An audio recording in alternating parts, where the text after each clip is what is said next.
नमस्कार विद्यार्थी व पालक मित्रांनो, मी ऋषिकेश कुलकर्णी आपल्या सर्वांचं वायब्रंट ऍडमिशन गायडन्स या आपल्या युट्यूब चॅनलमध्ये स्वागत करतो। सर्वांनी नीट एक्झाम दिली आहे, आता सर्व विद्यार्थी वाट पाहत आहेत ते म्हणजे एनटीए कडून ऑफिशियल रिझल्ट केव्हा येईल। तत्पूर्वी विद्यार्थ्यांना वेगवेगळ्या इन्स्टिट्यूट्स कॉलेजेस मार्फत एक आन्सर की मिळालेला होता, त्याच्यानुसार विद्यार्थ्यांनी त्यांचे आन्सर किती येतात, त्यांना स्कोर किती पडतोय नीट या एक्झाम मध्ये याचं कॅल्क्युलेशन घातलंच आहे। आता स्कोर तर कळालेले आहेत, ऑफिशियल रिझल्ट लवकरच येईल। आता प्रतीक्षा कशाची आहे तर आता मेन म्हणजे काउन्सिलिंग साठी पुढे विद्यार्थ्यांना वेगवेगळे मार्क्स येतील। अनेक विद्यार्थ्यांना यश मिळालेलं आहे, त्यांच्यानुसार त्यांचे मार्क्स आल्यानुसार वेगवेगळ्या कोर्सेसला ऍडमिशन घेतील। महाराष्ट्र असू द्या, ऑल इंडिया असू द्या, काही विद्यार्थी अब्रॉडला जातील।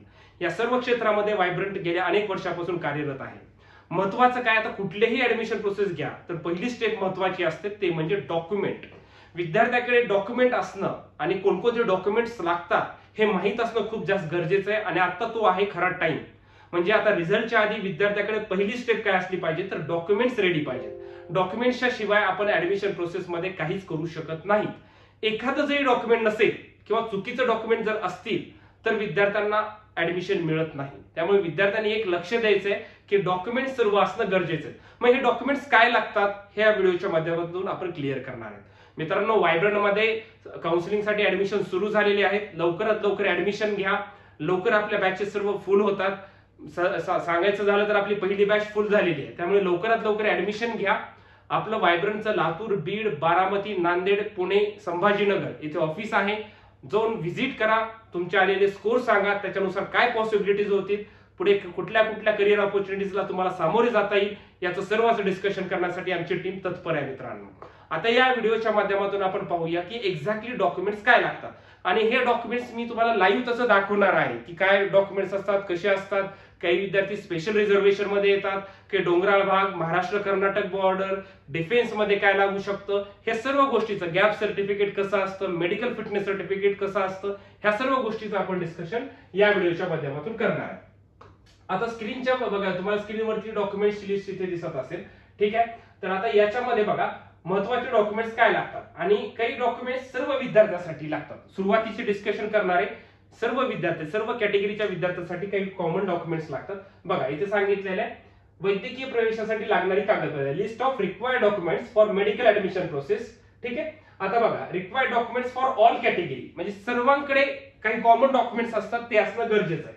मग आता इथे काय काय आहे बघा, आता काय सांगितलेलं आहे नीट कन्फर्मेशन पेज, ठीक आहे। नीटचा आता जो फॉर्म भरलेला होता तुम्ही ऍप्लिकेशन फॉर्म, त्याचं एक सगळ्यात शेवटी एक कन्फर्मेशन पेजची प्रिंट आलेली असेल, ते सर्वांकडे असणं गरजेचं आहे, ठीक आहे। ऑलमोस्ट सर्व विद्यार्थ्यांकडे आहे। त्यानंतर काय नीट ऍडमिट कार्ड, तुमच्याकडे आता ऍडमिट कार्ड होते, बरोबर आहे। अजून ऍडमिट कार्डची लिंक सुरू आहे, काही जणांनी सॉफ्ट कॉपी घेतली, फक्त त्याचं प्रिंट आउट घ्यायचं तुम्हाला, ठीक आहे। जे ऍडमिट कार्ड तुम्ही एक्झामला नेलं होतं ते तुमचं एक्झामिनेशन हॉलमध्ये सबमिट झालेलं आहे। आता काय फक्त तुम्हाला त्याची प्रिंट आउट घ्यायची आहे, त्याच्यावर इन्व्हिजिलेटरची साइन विन काही लागत नाही, फक्त तुम्हाला जे ऍडमिट कार्ड आले त्याचं प्रिंट आउट तुमच्याकडे असणं गरजेचं आहे। पुन्हा काय आहे नीट स्कोर कार्ड, लवकरच रिझल्ट आल्यानंतर स्कोर कार्ड तुम्हाला मिळेल।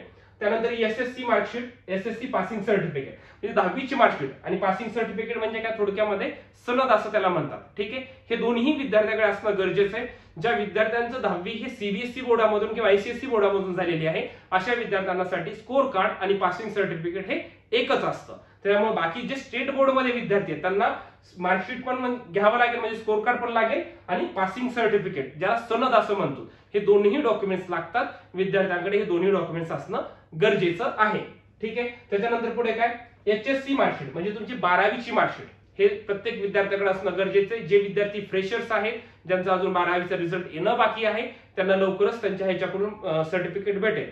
आणि जे विद्यार्थ्यांनी ऑलरेडी रिपीट केले अशा विद्यार्थ्याकडे तर एचएससी मार्कशीट असतेच आहे, ते लवकरात लवकर घेणं गरजेचं आहे।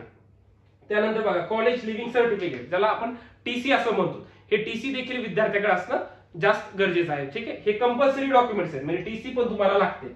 त्यानंतर महत्वाचं पुढे काय आहे नॅशनॅलिटी अँड डोमेसाईल, राष्ट्रीयत्व प्रमाणपत्र आणि डोमेसाईलला म्हटलं जातं रहिवासी प्रमाणपत्र, हे दोन्ही विद्यार्थ्याकडे असणं गरजेचं आहे। अनेक ठिकाणी तहसील मधून नॅशनॅलिटी कम डोमेसाईल एकाच ह्याच्यामध्ये तुम्हाला भेटतं। काही ठिकाणी आधी पूर्वी मिळत होतं नॅशनॅलिटी सर्टिफिकेट वेगळं आणि एज अँड डोमेसाईल सर्टिफिकेट वेगळं, अशा पद्धतीने भेटत होतं। पण मोस्टली आता सर्वांना एकाच फॉर्मॅटमध्ये हे दोन्ही डॉक्युमेंट्स मिळतात, त्यामुळे हे खूप जास्त कंपल्सरी आहे। आणि लवकरात लवकर विद्यार्थ्यांनी आता हे सर्व तहसील किंवा याच्यामधून काढायचे डॉक्युमेंट्स आहेत, ह्या डॉक्युमेंटच्या पाठीमागे विद्यार्थ्यांनी लागायचं आहे. ठीक आहे, गेल्या वर्षी त्याच्या आधी नॅशनॅलिटी डोमेसाईल काढला असेल तरी चालतं. ठीक आहे, त्यानंतर medical fitness certificate. Medical fitness certificate प्रत्येक विद्यार्थ्याकडे असणं गरजेचं आहे. मेडिकल फिटनेस सर्टिफिकेट कसं असतं हे तर तुम्हाला मी माझ्या याच्यामधून सांगेलच आता तुम्हाला पुढे. आणि महत्वाचा काय एक फॉर्मॅट असतो, तो फॉर्मॅट मी तुम्हाला प्रोव्हाइड करेन आणि त्या फॉर्मॅटनुसार तुम्हाला काय करायचं आहे तर त्या फॉर्मॅटनुसार डॉक्टरच्या लेटरवरती तो फॉर्मॅटचा सही शिक्का घ्यायचा आहे आणि हे मेडिकल फिटनेस सर्टिफिकेट तुम्ही रेडी ठेवायचं आहे. त्यानंतर काय आहे गॅप सर्टिफिकेट. आता हे गॅप सर्टिफिकेट कोणाला लागतं तर हे गॅप सर्टिफिकेट फक्त काय लागतं तर ओनली फॉर रिपीटर्स विद्यार्थ्यांनाच गॅप सर्टिफिकेट लागतं. हे गॅप सर्टिफिकेट कसं असतं तर एक 100 रुपयाच्या स्टॅम्प पेपरवरती आपल्याला गॅप सर्टिफिकेटचा एक फॉर्मॅट असतो, तो करून घ्यायचा असतो आणि त्याला नोटरी करून घ्यायची. तो मी लगेच तुम्हाला दाखवतो की एक्झॅक्टली हे गॅप सर्टिफिकेट कशा पद्धतीने आहे. ठीक आहे, आता बघा इथे तुम्हाला क्लिअरली दिसत असेल की गॅप सर्टिफिकेट कसं आहे ते. हे पहा, हे 100 रुपीच्या स्टॅम्प पेपरवरती गॅप सर्टिफिकेट आहे. इथे बघा शैक्षणिक शिष्यवृत्ती गॅप इथं तुम्हाला दिसत असेल गॅप, यासाठी हे गॅप आहे. ठीक आहे, शपथपत्र असं त्याला म्हटलं जातं. विद्यार्थ्याचं नाव वगैरे हे सर्व असतं त्या नावाने घ्यायचंय आणि कुठल्या कुठल्या शैक्षणिक वर्षामध्ये तुमचा गॅप कशा पद्धतीने होता असा त्याचा इथे एक फॉर्मॅट असतो. तो फॉर्मॅट आम्ही तुम्हाला व्हायब्रंट मध्ये प्रोव्हाइड करू. तुम्हाला आम्ही आमच्या ऍडमिशन झालेल्या विद्यार्थ्यांच्या सर्व विद्यार्थ्यांच्या ग्रुपमध्ये ते प्रोव्हाइड शेअर करू. त्याच्यानुसार हा गॅप सर्टिफिकेटचा फॉर्मॅट तुम्ही 100 रुपयाच्या बॉन्ड पेपरवर अशा पद्धतीनं प्रतिज्ञापत्र तयार करून घ्यायचं आणि ते नोटराईज करून घेणं आवश्यक आहे. ठीक आहे, आता हे झालं गॅप सर्टिफिकेटच्या बाबतीत. पुढे आता तुम्हाला मी सांगतो की मेडिकल फिटनेस. तुम्हाला मेडिकल फिटनेस पण मी सांगितलं होतं, असं त्याला अनेक्षर यश असं म्हटलं जातं. हे मेडिकल फिटनेस सर्टिफिकेट तुम्हाला डॉक्टरच्या लेटर हेडवरती प्रिंट आउट करणं गरजेचं आहे आणि त्याच्यावरती इथे दिलेल्या फॉर्मॅटनुसार नाव, त्यांचं स्टॅम्प, सही, डॉक्टरची रजिस्ट्रेशन नंबर हे सर्व त्यांचं लागेल. अशा पद्धतीने आपण हे दोन्ही पण पाहिलेलं आहे. ठीक आहे, मेडिकल फिटनेस सर्टिफिकेट आणि गॅप. आता ह्या गोष्टी क्लिअर झाल्या असतील सर्वांच्याच. ठीक आहे, मग आता पुढे काय सांगितलं बघूया. आता पुढे काय पहा, गॅप सर्टिफिकेट झालं तर कोणाला लागणार फक्त रिपीटर्सला बरं का. गॅप सर्टिफिकेट जे फ्रेशर आता पहिल्यांदा नीटची एक्झाम दिली अशा विद्यार्थ्यांना गॅपची काहीच गरज नसते, हे लक्षात घ्या.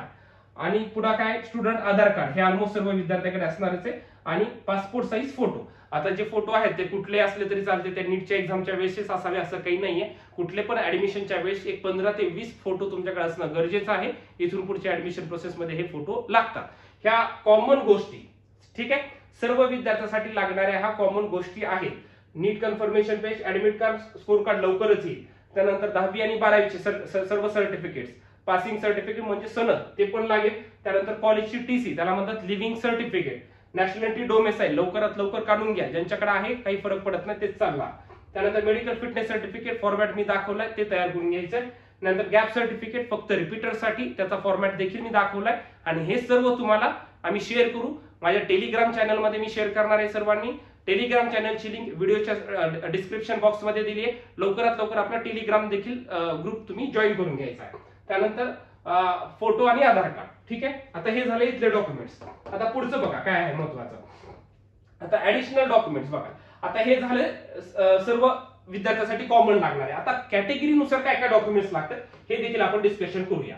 Additional required documents for reserve category students. आता जे रिझर्व्ह कॅटेगरीमध्ये येतात, मग काय रिझर्व्ह कॅटेगरीमध्ये बीजे, NT1, NT2, NT3, SBC, OBC या कॅटेगरीमध्ये जे विद्यार्थी येणार आहेत त्यांच्यासाठी काय लागणार आहे तर कास्ट सर्टिफिकेट लागेल, कास्ट व्हॅलिडिटी सर्टिफिकेट लागेल आणि नॉन क्रिमिनल सर्टिफिकेट लागेल. बघा या सर्व कॅटेगरीच्या विद्यार्थ्यांना वरच्या मी सांगितलेले सर्व डॉक्युमेंट्स त्याच्यासोबत महत्वाचं काय तर caste certificate, caste validity certificate आणि नॉन क्रिमिनल सर्टिफिकेट हे असणं गरजेचंच आहे. यापैकी जर कुठलं डॉक्युमेंट नसेल तर तुम्हाला त्या कॅटेगरीचा बेनिफिट घेता येत नाही. त्यामुळे विद्यार्थी आणि पालकांनी लवकरात लवकर हे डॉक्युमेंट्स रेडी ठेवणं गरजेचं आहे. आता जे विद्यार्थी SC आणि ST या रिझर्व्ह कॅटेगरीमध्ये येतात अशा विद्यार्थ्यांना दोनच सर्टिफिकेट लागतात. एक आहे कास्ट सर्टिफिकेट आणि दुसरं आहे कास्ट व्हॅलिडिटी सर्टिफिकेट. ठीक आहे, नॉन क्रिमिनलची काही अट नसते त्याच्यामुळे ठीक आहे दोनच लागणार.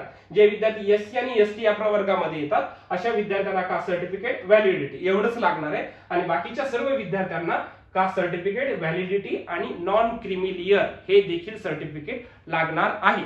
ठीक आहे, आता त्याच्यासोबतच काय आहे पुढे बघा. आता जे विद्यार्थी EWS या प्रवर्गामध्ये येणार आहे, ठीक आहे, EWS मध्ये येणार आहे अशा सर्व विद्यार्थ्यांना बघा स्टेट EWS सर्टिफिकेट, ठीक आहे, for state Maharashtra medical admission process आणि central EWS certificate for all India medical admission process. ठीक आहे, सेंट्रलचं फॉर्मॅट इथं पण ओबीसी एनसीएलचं तुम्हाला काढावे लागेल. ज्या विद्यार्थ्यांना ऑल इंडिया ऍडमिशन प्रोसेस मध्ये पार्टिसिपेट करायचंय तिथून कॉलेज मिळाल्यानंतर सेंट्रल फॉर्मॅट मधलं डॉक्युमेंट्स त्यांच्याकडे असणं गरजेचं असतं. ठीक आहे, त्याच पद्धतीने ईडब्ल्यूएस काय तर स्टेट ईडब्ल्यूएस पण असतं आणि सेंट्रल ईडब्ल्यूएस सर्टिफिकेट पण लागेल. कशासाठी? All India admission process. मग त्याचा देखील फॉर्मॅट तुम्हाला मी दाखवतो. ठीक आहे, ईडब्ल्यूएस बघा स्टेट आणि सेंट्रलचा फॉर्मॅट आपण थोडंसं चेक करूया.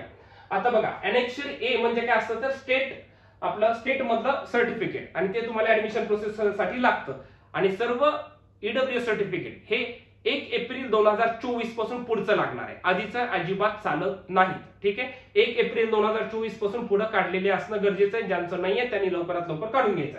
हे अनेक्शर काय ए हे झालं स्टेट सर्टिफिकेट. आणि सेंट्रलचं फॉर्मॅट म्हणजे अनेक्शर आय. बघा इथे अनेक्शर आय हे तुम्हाला असं अनेक्शर आय हे आहे सेंट्रलचं. इथं सेंट्रल लिस्ट म्हणून तुम्हाला दिसेल. असं सेंट्रलचं पण ईडब्ल्यूएस सर्टिफिकेट लागेल. ठीक आहे, अशा पद्धतीने आपण हे देखील पाहिलेलं आहे. आता पुढे बघा कळालं तुम्हाला हे कॉमन डॉक्युमेंट्स वरचे काय आहेत. हे वरचे सर्व डॉक्युमेंट्स लागणार आहेत. ह्या डॉक्युमेंट्स नंतर विद्यार्थ्यांनी आपापल्या कॅटेगरीनुसार पाहायचं आहे. आपापल्या कॅटेगरीनुसार आपण ज्या कॅटेगरीमध्ये येणार आहे त्याचे सर्व सर्टिफिकेट्स आणि रिझर्व्ह कॅटेगरी मधल्या विद्यार्थ्यांनी एससी एसटी मध्ये फक्त नॉन क्रिमिनल लागत नाही, बाकीचे सर्व डॉक्युमेंट्स लागतील.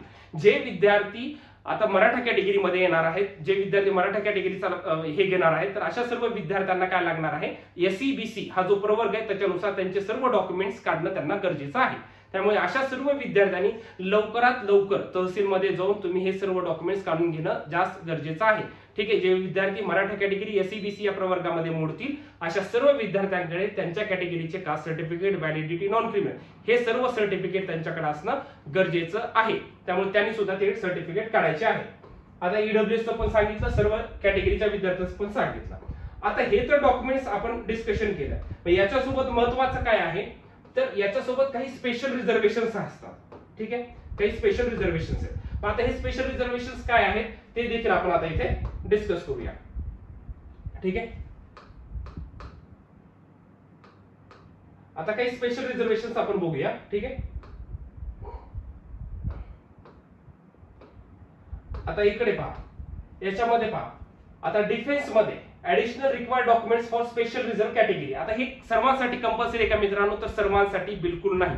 जे आता इथून पुढे ज्या ज्या स्पेशल रिझर्वेशन मध्ये येतील फक्त त्याच विद्यार्थ्यांसाठी ते डॉक्युमेंट्स लागतील. बाकी कॉमन डॉक्युमेंट सांगितले आणि कॅटेगरी मधल्या विद्यार्थ्यांसाठी सांगितलं. आता आपण डिस्कशन करणार जे स्पेशल रिझर्वेशन म्हणजे डिफेन्स मध्ये असतील, काही जणांचे ज्यांचे पालक डिफेन्स मध्ये त्यांच्यासाठी काय डॉक्युमेंट्स लागतात, एमकेबी कोटा, हिली एरिया असतो किंवा ऑर्फन विद्यार्थ्यासाठी काय आहे, पीडब्ल्यूडी विद्यार्थ्यासाठी काय, यांच्यासाठी आपण आता डिस्कशन करणार आहे. विद्यार्थ्यांनो लवकरात लवकर काउन्सिलिंगसाठी ऍडमिशन घ्या. व्हायब्रंट हे एकमेव सेंटर आहे जिथे सर्व प्रकारच्या काउन्सिलिंगसाठी एकच फी घेतली जाते. अगदी कमी फी मध्ये अचूक पद्धतीने मार्गदर्शन फक्त व्हायब्रंट मध्येच होतं. मी 100% तुम्हाला गॅरंटी देतो तुम्हाला आलेल्या मार्क्सला पूर्णपणे न्याय देण्याचा प्रयत्न आम्ही करू. अगदी शेवटच्या राऊंड पर्यंत तुम्हाला चांगल्यातलं चांगलं तुमच्या स्वप्नातलं कॉलेज कसं भेटेल याच्यासाठी संपूर्ण व्हायब्रंट टीम तत्पर असणार मित्रांनो. त्यामुळे ऍडमिशन सुरू झालेले आहेत काउन्सिलिंगसाठी. लवकरात लवकर तुम्ही आमच्या व्हायब्रंट टीमला कॉल करा. लातूर, बीड, बारामती, नांदेड, संभाजीनगर, पुणे कुठल्याही आपल्या शाखेला तुम्ही कॉल करा आणि आजच आपलं ऍडमिशन काउन्सिलिंगसाठीचं निश्चित करा. आता बघा पुढे डिफेन्स कॅटेगरी. डिफेन्स मध्ये बघा काय असतं डिफेन्स 1, डिफेन्स 2 आणि डिफेन्स 3. आता आपण पहिल्यांदा बघूया डिफेन्स 1. हे डिफेन्स 1 कोणासाठी असतं तर डिफेन्स 1 मध्ये बघा काय सांगितलंय महाराष्ट्रामध्ये अधिवास असलेले सेवानिवृत्त सैनिक म्हणजे जे रिटायर झालेले आहेत महाराष्ट्रातले सैनिक अशासाठी डिफेन्स 1 मध्ये ते सर्व विद्यार्थी येतात. मग त्यांच्याकडे काय असणं गरजेचं आहे रिटायर झाल्यामुळे काय तर एक्स सर्व्हिसमॅन सर्टिफिकेट त्यांच्याकडे ते असणं गरजेचं आहे. आणि domicile certificate of defence person त्यांचं डोमेसाइल सर्टिफिकेट. ह्या दोन गोष्टी डिफेन्स 1 मध्ये कोण येणार जे सेवानिवृत्त झालेले आहेत अशासाठी त्यांच्या पाल्यांसाठी काय लागणार आहे 2 एक्स सर्व्हिसमॅन सर्टिफिकेट त्यांचं आणि पॅरेंट डोमेसाइल सर्टिफिकेट. ठीक आहे, आता डिफेन्स 2 मध्ये बघा डिफेन्स 2 मध्ये कोण येतात महाराष्ट्रामध्ये अधिवास असलेले सेवेतील सैनिक महाराष्ट्रामध्ये आहेत अधिवास असलेले आणि आता त्यांची सर्व्हिस सुरू आहे असे सर्व डिफेन्स 2 या प्रवर्गामध्ये येतात. त्यांच्यासाठी आता सेवेतील असल्यामुळे काय लागणार आहे ऍक्च्युअल सर्व्हिस सर्टिफिकेट. ठीक आहे, ऍक्च्युअल सर्व्हिस सर्टिफिकेट त्यांचं लागेल आणि domicile certificate of the defence person त्यांचं डोमेसाइल सर्टिफिकेट. ह्या दोन गोष्टी लागणार आहेत डिफेन्स 2 मध्ये. आता डिफेन्स 3 मध्ये बघा महाराष्ट्राच्या बाहेरील म्हणजे महाराष्ट्राच्या बाहेर असलेले पण महाराष्ट्रात सेवेत असलेले, महाराष्ट्राच्या बाहेर असलेले म्हणजे डोमेसाईल महाराष्ट्राच्या बाहेरच असेल, महाराष्ट्राच्या बाहेर असलेले परंतु सर्व्हिस आता महाराष्ट्रामध्ये करतायत, अशासाठी सर्व ते डिफेन्स 3 मध्ये येतात. त्यांना काय लागणार आहे, त्यांचं ऍक्च्युअल सर्व्हिस सर्टिफिकेट आणि transfer certificate of defence person, कारण की ते बाहेरून महाराष्ट्रामध्ये आलेले आहेत, त्यांचं ट्रान्सफर सर्टिफिकेट लागतं. ते कोणासाठी लागणार आहे, फक्त डिफेन्स 3 मधल्यासाठी. ठीक आहे, हे 2 डॉक्युमेंट्स त्यांच्यासाठी. अशा पद्धतीने डिफेन्स 1, डिफेन्स 2, डिफेन्स 3 हे कळालं. हे सर्व आपल्याला काय कुठं लागणार आहेत गोष्टी, जेव्हा आपण महाराष्ट्र काउन्सिलिंगचा फॉर्म भरणार आहे त्यावेळेस हे सर्व रिझर्वेशन आणि स्पेशल रिझर्वेशन विचारले जातात. यापैकी आपण कशाला टिक केलं तर आपल्याला त्याचं ते रिलेटेड डॉक्युमेंट्स अपलोड करणं गरजेचं असतं. त्यामुळे हे सर्व डॉक्युमेंट तुमच्याकडे असणं जास्त गरजेचं आहे. आता हे जे प्रवर्गामध्ये ज्यांचे येणार आहेत त्यांच्यासाठीच लागणार आहे, सर्व विद्यार्थ्यांसाठी हे लागत नाही. ठीक आहे, मग आता पुढे बघा, पुढे काय सांगितलंय आता एमकेबी कॅन्डिडेट्स. एमकेबी म्हणजे काय तर लक्षात घ्या, एमकेबी म्हणजे महाराष्ट्र कर्नाटक बॉर्डर. आता जे महाराष्ट्र कर्नाटक बॉर्डर वरती या सीमेवरती येतात त्या सीमेवरती काही गावं असतात. हे गावं कुठले आहेत हे देखील मी दाखवणार आहे आणि एक्झॅक्टली कशा पद्धतीने हा महाराष्ट्र कर्नाटक बॉर्डरचा रेशो आहे तो देखील मी तुम्हाला सांगणार आहे. आता बघा यांच्यासाठी पहिल्यांदा काय डॉक्युमेंट्स लागतात ते बघूया. Mother tongue certificate. आता हे कसं असतं ते देखील मी तुम्हाला दाखवतो, पण हे कंपल्सरी लागतं. याच्यापैकी कुठलं जरी एखादं सर्टिफिकेट नसेल आणि समजा तुम्ही काहीतरी करून अपलोड केलं, तुम्हाला कॉलेज मिळालं आणि कॉलेजमध्ये तेव्हा ते डॉक्युमेंट व्हेरिफिकेशन प्रोसेस होत असते आणि तिथे जर एखादं डॉक्युमेंट चुकीचं असेल तर तुम्हाला ऍडमिशन मिळत नाही. त्यामुळे काळजीपूर्वक मी सांगतो त्या फॉर्मॅटमध्ये ते डॉक्युमेंट रेडी ठेवा. मदर टंग सर्टिफिकेट एक लागेल, पुन्हा डिस्प्युटेड बॉर्डर एरिया सर्टिफिकेट एक लागेल. त्या बॉर्डर एरियावरचं एक सर्टिफिकेट तुमच्याकडे असणं गरजेचं आहे. आणि स्टुडंट विद्यार्थ्याची 10वी किंवा 12वी passing proof from that area, त्या महाराष्ट्र कर्नाटक बॉर्डरवरच्या एरियावरचं तुमचं 10वी किंवा 12वी झाले याचं एक पासिंग प्रूफ तुमच्याकडे असणं गरजेचं आहे. आता हे एक्झॅक्टली प्रूफ आणि ह्या गोष्टी कशा असतात आपण मी तुम्हाला लगेच सांगतो. ठीक आहे, आता बघा हे कर्नाटका, गव्हर्नमेंट ऑफ कर्नाटका, तर ह्या बॉर्डरवरचं बॉर्डर एरिया सर्टिफिकेट मी तुम्हाला सांगितलं. ठीक आहे, हे बॉर्डर एरिया सर्टिफिकेट तुमच्याकडे तिथल्या बोर्ड मधून तुम्हाला भेटत असतं, हे तुमच्याकडे असणं गरजेचं आहे. इथं विद्यार्थी त्याचे फोटो वगैरे सर्व असतात ह्या गोष्टी. या फॉर्मॅटमध्ये हा बॉर्डर एरिया सर्टिफिकेट तुमच्याकडे असणं गरजेचं आहे.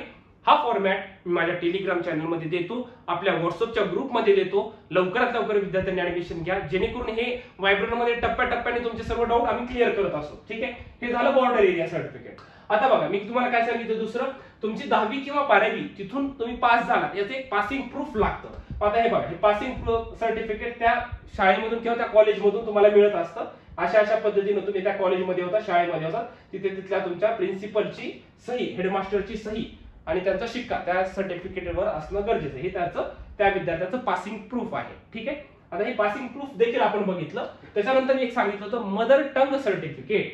मग काय की बाबा पण याच्यामध्ये क्लॉज खूप महत्वाचा आहे. मदर टंग सर्टिफिकेट म्हणजे काय तर त्या विद्यार्थ्याची मातृभाषा ही मराठी असायला हवी, हे लक्षात घ्या. त्या विद्यार्थ्याची मातृभाषा मराठीच पाहिजे. आता हे तुम्हाला कशावरून मी सांगते इथे लक्षात घ्या. हे अनेक्शन ई आहे बघा, महाराष्ट्र कर्नाटक बॉर्डरचं हे आपलं लास्ट इयरचं इन्फॉर्मेशन बुलेटिन आहे, महाराष्ट्र सीईटी सेलनं दिलेलं. तर याच्यामध्ये बघा काय सांगितलेलं आहे, candidate must be a domicile place situated in the area specified. आता बघा त्याच्यामध्ये काही एरिया दिले तिथंच त्याचं ते 10वी किंवा 12वी होणं गरजेचं आहे. He should have pass SSC और HSC examination and institution situated in the border area, तिथूनच त्याचं ते झालेलं पाहिजे. Mother tongue of candidate must be Marathi, mother tongue त्याची मराठी असणं गरजेचं आहे, अन्यथा त्याचं काही हे नाही आहे. असं अशा पद्धतीने सांगितलेलं आहे. बघा आता मदर टंग बघा विद्यार्थ्याचं इथं बघा his her mother tongue is Marathi, म्हणजे हे तुम्हाला सांगतो हे असं असलेलं मदर टंग सर्टिफिकेट तुमच्याकडे असणं गरजेचं आहे. ठीक आहे, अशा पद्धतीने आहे. आणि ते कुठले गाव येतात महाराष्ट्र कर्नाटक बॉर्डरवर हे बघा इथे दिलेलं आहे. List of district, talukas and villages हे सर्व तुम्हाला इथे दिलेलं आहे. कुठल्या जिल्ह्यामध्ये तालुक्यामध्ये आपलं गाव असेल तर तुम्ही त्याच्यामध्ये ही सुद्धा लिस्ट माझ्या टेलिग्राम चॅनलमध्ये मी तुम्हाला प्रोव्हाइड करेल. व्हायब्रंट ऍडमिशन गायडन्स याची टेलिग्राम चॅनलची लिंक व्हिडिओच्या डिस्क्रिप्शन मध्ये दिलेली आहे. लवकरात लवकर आपला टेलिग्राम चॅनल देखील विद्यार्थ्यांनी जॉईन करायचं आहे. ठीक आहे, हे देखील आपलं आता क्लिअर झालेलं आहे. मग आता पुढे बघूया, पुढे काय सांगितलेलं आहे की पुढे आपल्याला महाराष्ट्रात झालं. आता याच सारखं एक अजून एक रिझर्वेशन आहे, दॅट इज हिली एरिया. आता हिली एरिया म्हणजे काय बघा, हिली एरिया म्हणजे काय डोंगराळ भाग. जे या डोंगराळ भागामध्ये हिल एरियाचे पण गावाची नावाची लिस्ट आहे ते देखील मी तुम्हाला दाखवतो आणि त्याच्यासाठी देखील विद्यार्थ्याकडे डॉक्युमेंट असणं गरजेचं आहे. मग काय काय डॉक्युमेंट्स लागतात?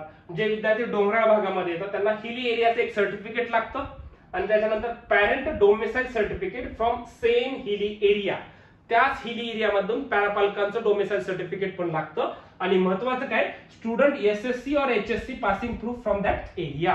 सर्वात जास्त महत्वाचं बघा, 10वी कुठेतरी म्हणजे काही झालं नाही, तुम्ही त्या भागात राहता, 10वी 12वी तुमची दुसरी पूर्ण झालेली आहे, परंतु तिथला असताय काही पाले विद्यार्थी ते काढतात परंतु तिथे गेल्यास चेक केलं जातं की 10वी आणि 12वी त्याचं प्रूफ लागतं की तुमचं त्या तालुक्यामध्ये किंवा त्या जिल्ह्यामधून तुमचं तिथून झालं पाहिजे, त्या ज्या गावातून आहे तुमचं तिथून होणं गरजेचं आहे 10वी किंवा 12वी, आणि त्या पालकांचं डोमेसाईल सुद्धा तिथलं असणं गरजेचं आहे, तरच ते तुमचं व्हॅलिड हिली एरिया म्हणून पकडलं जातं. अशा पद्धतीने हे 3 डॉक्युमेंट्स हिली एरियाच्या विद्यार्थ्यांना लागतात. आता एक्झॅक्टली आपण ग्राफिकच्या माध्यमातून समजून घेऊया की हिली एरियाचं कशा पद्धतीने असतं. तर अशा पद्धतीने हिली एरियाचं सर्टिफिकेट आहे, त्याला म्हणतात डोंगरी दाखला. ठीक आहे, तर हे अशा पद्धतीने डोंगरी दाखला आहे, हा तुमच्याकडे हिली एरियाचं सर्टिफिकेट असणं गरजेचं आहे. ठीक आहे, आता हिली एरियाचं देखील आपण बघितलं. आता पुढे काय आहे बघूया. आता हिली एरिया नंतर महत्वाचं काय पुढे, आता बघा याच्यामध्ये अजून काय सांगितलेलं आहे, PWD सर्टिफिकेट म्हणजे काय, पर्सन विथ डिसॅबिलिटी. जे विद्यार्थी अपंग या क्षेत्रामध्ये येतात, प्रवर्गामध्ये येतात, अशा विद्यार्थ्यांसाठी disability certificate from designated centres. आता बघा हे काय असतं, आता तुमच्याकडे एक सिव्हिल सर्जनचं इथलं डिस्ट्रिक्टचं सर्टिफिकेट असेल, ठीक आहे, त्याच्यानुसार तुम्ही नीटचे फॉर्म देखील भरले. जेव्हा रिझल्ट येईल तेव्हा सेंट्रल गव्हर्नमेंटच्या याच्यातून एक लिस्ट येते, एक नोटीस येते की या सेंटर मधून डेझिग्नेटेड सेंटर दिले जातात. महाराष्ट्रामध्ये जसं जे आहे किंवा एम्स नागपूर आहे, अशा सेंटर मधून जाऊन विद्यार्थ्यांना त्या जे डिसॅबिलिटी आहे त्याच्यानुसार तिथे जावं लागतं. तिथे तुम्हाला तुमचं चेकअप केलं जातं. त्याच्यानुसार जर तुम्हाला 40%च्या वरती डिसॅबिलिटी आढळली तर ते त्यांच्याकडून एक सेंट्रल फॉर्मॅट मधलं एक सर्टिफिकेट देतात आणि ते सर्टिफिकेटच व्हॅलिड असतं पुढील ऍडमिशन प्रोसेससाठी. आता तुमच्याकडे जे आहे त्याच्यानुसार तुमची ऍडमिशन प्रोसेस होत नसते, तुमचं व्हेरिफिकेशन केलं जाईल त्या सेंटरनुसार. तिथं जर त्यांना आढळलं 40% अबव तर ते सर्टिफिकेट देतात, नसेल तर ते या PWD या क्षेत्रामधून तुमचं कॅन्सल केलं जातं आणि ऍक्च्युअल जी तुमची कॅटेगरी आहे जे काही असेल त्यातून ते ऍडमिशन पुढे कंटिन्यू केलं जातं. याच्यासाठी महत्वाचं काय आहे, पुढे एक नोटीस येते, ते नोटीस आल्यानंतर तेव्हा मी तुम्हाला डिटेलमध्ये सांगतो. तर ते तुमच्याकडे सर्टिफिकेट असणं गरजेचं आहे. आताचं जे आहे ते तर राहू द्या, परंतु त्याच्यानुसार ऍडमिशन होणार नाही. ठीक आहे, आता त्यानंतर काय, ऑर्फन जे अनाथ या प्रवर्गामध्ये विद्यार्थी असणार आहेत अशा विद्यार्थ्यांसाठी देखील ऍडमिशन प्रोसेससाठी ऑर्फन सर्टिफिकेट लागतं. ते women's and child welfare department मधून तुम्हाला ते काढून मिळेल, तर तिथून तुम्ही हे सर्टिफिकेट काढून घ्या. त्याच्या या दोन्ही प्रवर्गामध्ये खूप कमी कट ऑफ मार्कला तुम्हाला चांगल्यातलं चांगलं गव्हर्नमेंट कॉलेज मिळतं. त्यामुळे हे डॉक्युमेंट असणं गरजेचं आहे. काही विद्यार्थ्यांना माहित नसतात, जे हँडिकॅप प्रवर्गामध्ये आहेत त्या सर्टिफिकेटवर राहतात, ऍडमिशन होत नाही. त्याच्यामुळे लक्षात घ्या, एक नोटीस येते, त्या नोटीसनुसार ते डॉक्युमेंट काढणं खूप जास्त गरजेचं आहे. त्यामुळे हे सर्व डॉक्युमेंट तुमच्याकडे असतील तरच तुमची पूर्ण ऍडमिशन प्रोसेस अगदी व्यवस्थित होईल. त्यामुळे हे जास्त डॉक्युमेंट्स महत्वाचे आहेत. मी तुम्हाला टोटली सर्व कव्हर केलेलं आहे. एक म्हणजे काय आपण कव्हर केलेलं, हे सर्व डॉक्युमेंट्स म्हणजे कॉमन सर्वांना डॉक्युमेंट्स काय लागतात हे सर्व डॉक्युमेंट्स. ठीक आहे, त्यानंतर जे कॅटेगरीमध्ये येतात हे डॉक्युमेंट्स, याची देखील PDF मी शेअर करतो. आणि त्याच्यानंतर महत्वाचं काय आहे, तर त्याच्यानंतर महत्वाचं जे स्पेशल रिझर्वेशन, हिली एरिया बघितलं, महाराष्ट्र कर्नाटक बॉर्डर बघितलं, डिफेन्स मधलं बघितलं आपण, त्याच्यानंतर ऑर्फन पाहिलं, PWD पाहिलं, हे सर्व पाहिलं. अशा पद्धतीने ह्या सर्व गोष्टीचे डॉक्युमेंट्स लवकरात लवकर रेडी ठेवा. रिझल्ट आल्यानंतर लगेच ऍडमिशन प्रोसेसला सुरुवात होते, नंतर वेळ भेटत नाही. त्यामुळे आता डॉक्युमेंट रेडी ठेवा. डॉक्युमेंट काढताना काही अडचण येत असेल, फॉर्मॅट काही माहित नसतील, आम्हाला कॉन्टॅक्ट करा, आम्ही नक्कीच तुम्हाला मार्गदर्शन करणार आहे. आणि लवकरात लवकर काउन्सिलिंगसाठी ऍडमिशन घ्या मित्रांनो. जेवढं मेहनत तुम्ही केलेली आहे तेवढ्याच ताकदीने तुम्ही काउन्सिलिंगकडे देखील लक्ष द्या, कारण की चांगलं कॉलेज मिळवण्यासाठीच तुम्ही मेहनत केलेली आहे. म्हणून मी तुम्हाला सांगतो की व्हायब्रंट शेवटपर्यंत, तुम्हाला अगदी शेवटच्या राऊंड पर्यंत तुम्हाला आमची पूर्ण टीम चांगल्यातलं चांगलं कॉलेज कसं मिळेल यासाठी नक्कीच तुम्हाला मदत करणार आहे. आणि महाराष्ट्रातलं एकमेव असं सेंटर आहे की जिथे फक्त कमी फी मध्ये आणि एकाच फी मध्ये all India counselling, state counselling आणि सर्व प्रकारच्या काउन्सिलिंगचे ऍडमिशन आम्ही तुमचं घर बसल्या ठिकाणी करून देतो. त्यामुळे एकदा नक्की व्हिजिट करा सेंटरला, कॉल करा. सध्या कॉल खूप बिझी येत आहेत, वेटिंगला आलं तरी आम्ही नंतर कॉल बॅक करतोय, पण तुम्ही प्रयत्न करा आणि तुमचं ऍडमिशन चांगल्या पद्धतीने कशा पद्धतीने करून देईल याच्यासाठी आम्ही नक्कीच प्रयत्न करणार आहे. Thank you so much.